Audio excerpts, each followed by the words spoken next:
You, Is it good? it's running. And do me a favor, you have a Is watch? that still too loud, Rabbi? No, that's fine. What time is it now? We're going on 7:15.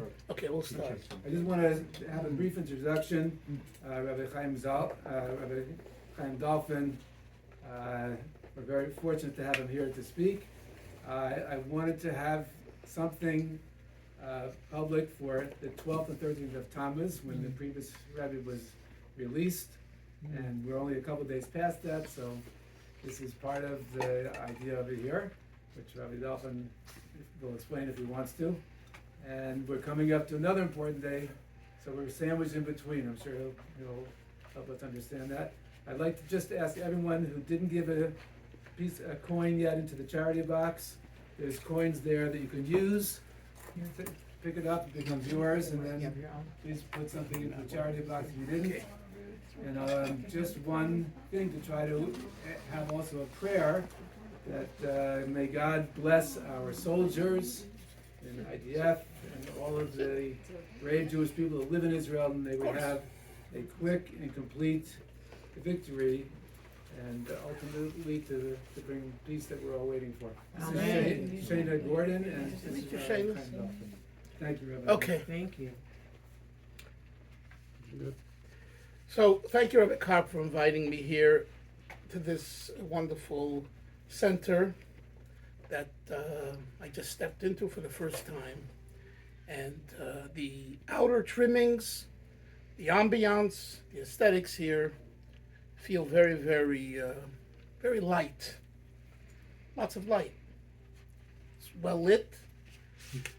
I come from a place called Borough Park, Brooklyn. Brooklyn, New York. The Chabadniks know Crown Heights. Well, there's another section called Borough Park, where there are about 500,000 Orthodox Hasidic Jews. 500,000. Wow. And one of the Hasidic sects is called Bobov, B-O-B-O-V, or some call it Babao. They come out of Galicia. So the Rebbe that built that Hasidic movement here in America was called Rabbi Shlomo Halberstam. So his Hasidim, who are primarily businessmen, they're not like in Chabad. Many of the Hasidim are rabbis and teachers, scholars. The Galician, Hungarian Hasidim are very down to earth. Get a job, make money, help your family, help the community, give a lot of tzedakah, give a lot of charity. Okay? So one of the other things that they do is they open up what's called little prayer houses, little shuls. They're known as a shtibel. A shtibel is from the word shtub, shtib, which means bayit, a house, aka shtibel. Okay? Which means you take a room in your house, you open it up, you invite people in, and if it goes well and you succeed, from there you gather funds and you either build a place or rent a larger facility. Anyway, so some of his Hasidim, some of his followers asked him, Rebbe, he's a Rebbe, they're known as the Boviv Rebbe, the Boviver Rebbe. He says, Rebbe, what's your advice to succeed in having a shul grow and be a pleasant place? What do you advise us?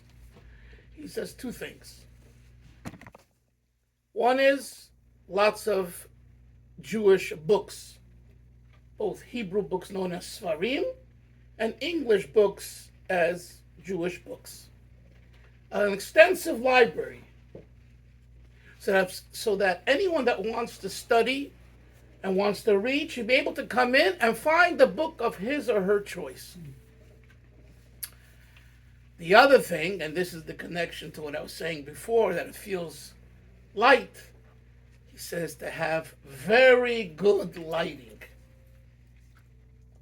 If you have very good lighting, it attracts the person. And I tell you personally, a place that has good lighting, like here, there's a lot of light. I mean, this is a lot of light for this room.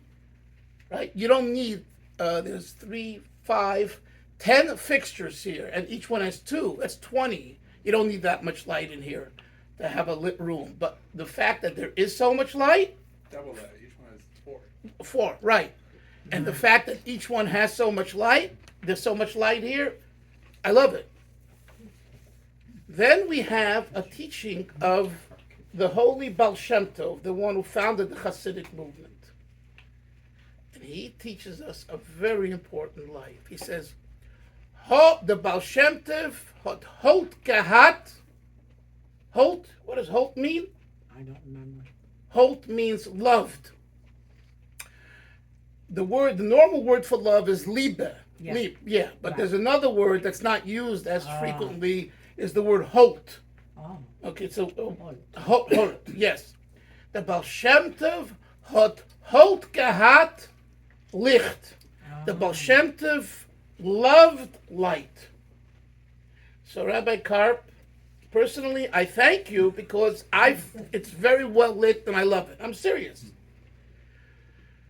So this is an entry into our discussion tonight. The first thing is I need you to relax and not to be uptight. Just chill out, relax, breathe, be yourself, really, and try to imagine the next hour together that it will be a therapeutic experience, and more so, it will be what we call a cathartic experience. Cathartic. That's a new one. Could you please elaborate? Sure. That's why I'm here. Thank you. Everyone knows what therapy is. I understand you're a psychologist, psychiatrist. So there's this classical therapy, from Freudian therapy to cognitive therapy to behavioral psychology, which, by the way, I have spent time on those ideas too, but from a Torah perspective and more so from a mystical perspective. I've written many, many works. Baruch Hashem, God has given us a tool today called the internet that if you use it right, you can do things that you never were able to do before. Never. I mean, I've been writing for 30 years, and primarily my strong writing began in the year 2000. So that's 24 years. And with God's help, I produced 100 books. Wow. Literally, I'm not exaggerating. And people always ask me, how? Well, like non-stop writing, and I know also the marketing and the publishing, and because of the internet, this is made possible. Mm-hmm. Now, why am I telling you that? Not to toot my horn. The first book I wrote was called Your Better Self. Today, I reprinted it under another title, but that book was endorsed by Rabbi Dr. Abraham Twersky, the known psychiatrist. We might be able to say that he was the first Hasidic psychiatrist in post-war Judaism. Okay? And I knew him personally. So I sent him my book, and he sent me an endorsement. And it's in the back of this book, which I've highlighted here, called Tanya on Mental Health, and I'll explain that soon. So for the endorsement, I used his book because it was already after his passing. I know for sure do I know, that if he would have been alive and I would have sent him this manuscript, he would have endorsed it because he taught Tanya in Pittsburgh, where he ran his clinic. Anyway, so he gave me an endorsement for Your Better Self. And in that book, I covered such topics as love, guilt, loneliness, friendliness, and what is the Hasidic antidote to those issues. So I used classical Chabad Chasidus, but not so much the intellectual part of Chabad Chasidism, more the emotional and psychological part, which we find in the book called Tanya, and in the previous Rebbe's writings. The previous Rebbe, I'm referring to the one who was celebrating tonight. Rabbi Karp said it's associated with the 12th of Tammuz, which is a few days ago. It was his birthday. Rabbi Joseph Isaac Schneerson, he was born in 1880 and passed on in 1950. He was born in Lubavitch in Russia, and he passed on in Brooklyn, New York, where everyone comes to, which is called 770. So in his writings, there's a lot of psychology. He really talks to the person, ground up.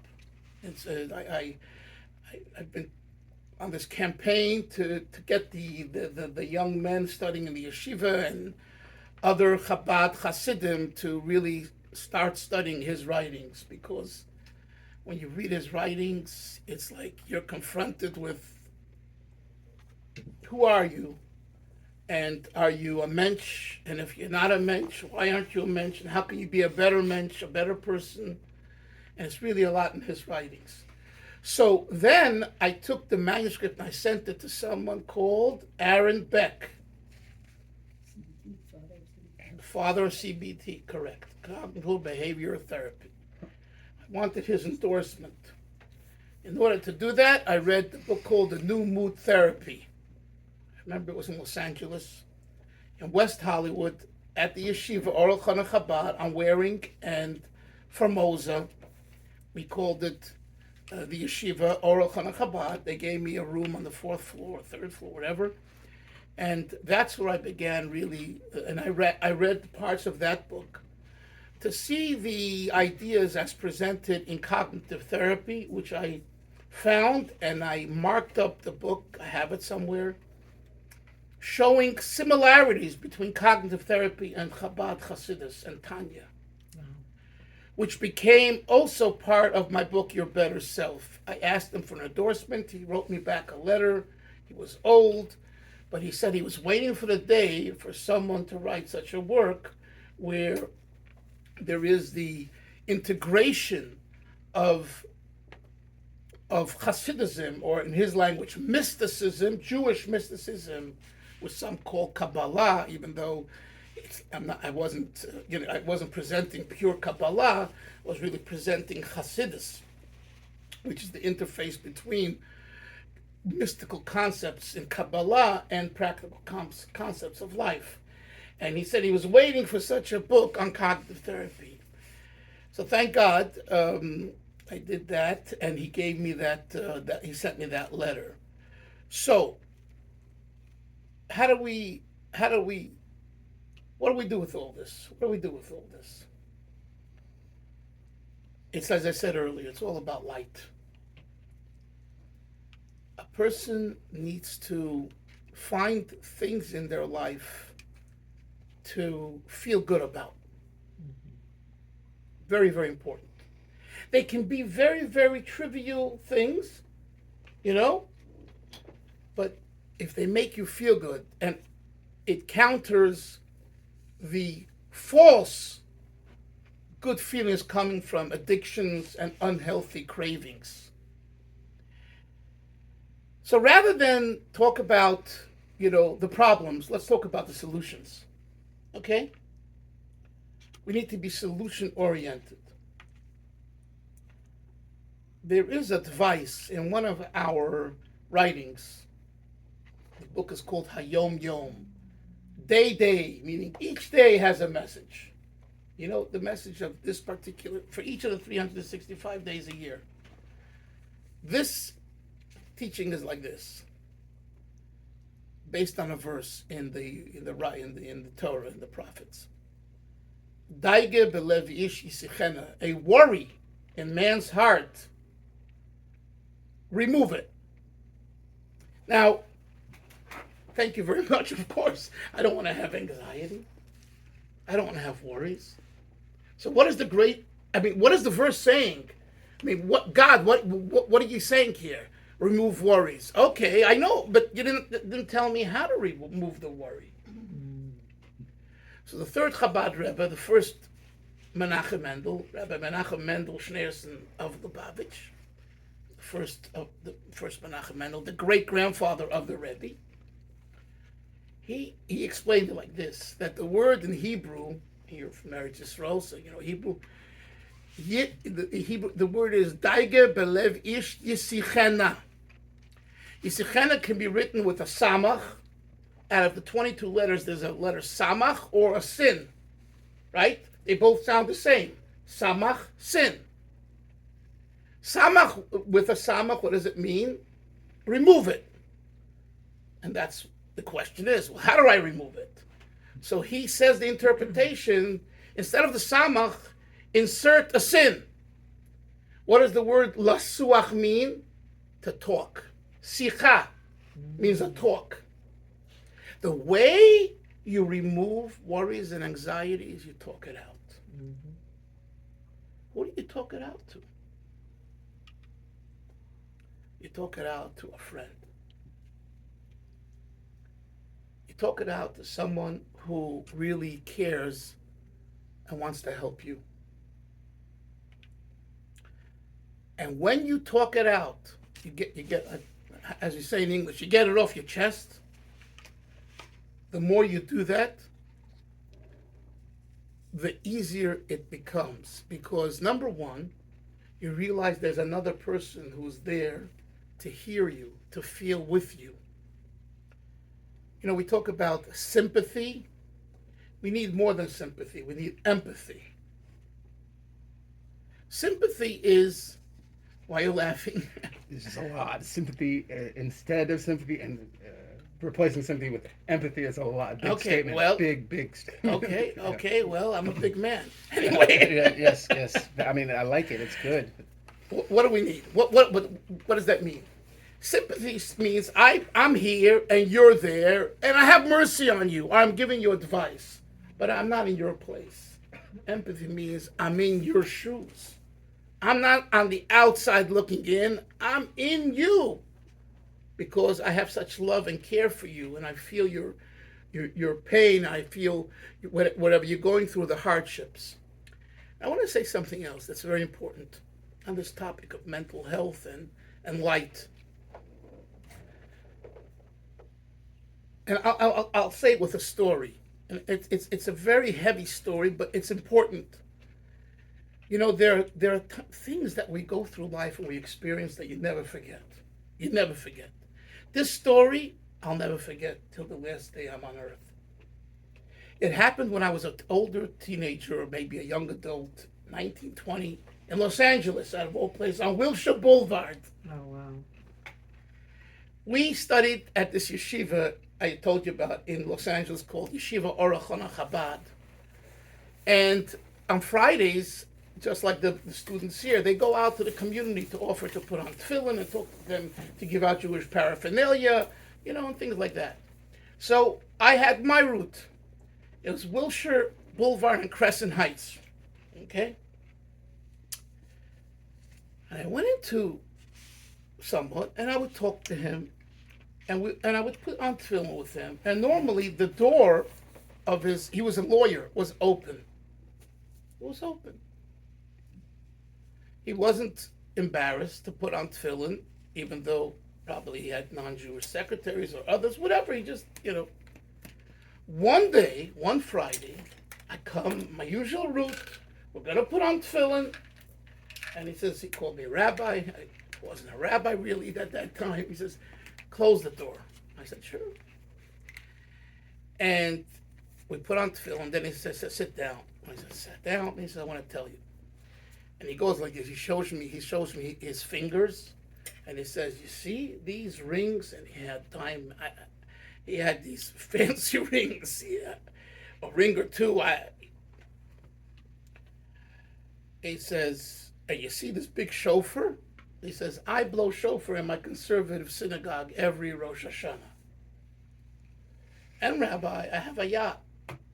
And Rabbi, I have a house in Hawaii. And Rabbi, I have this. He was a criminal lawyer that tried 19 cases and never lost a case. What a So boss. his pocketbook was, he did very well. He told me this. And then he started to cry. And he said, but it's all worth nothing. I say, what? It's worth nothing? He says, yeah. Because now I have to hide the silverware. The silver in my house, I have to hide it from my daughter. Because she's been stealing it and bartering it so that she can pay for the drugs that she takes, that she uses.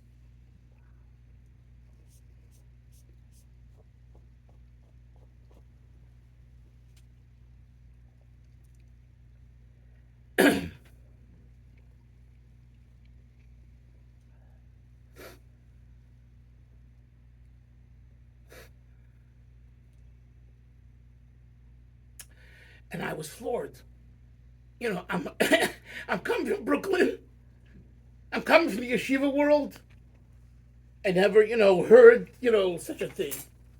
It was very, very eye-opening. Now, why am I telling you this? Because the way to begin a therapeutic and cathartic experience is to share it with someone. Just by sharing it, it becomes a little lighter. Sharing it a little more becomes a little more lighter and easier. I didn't have a solution for him.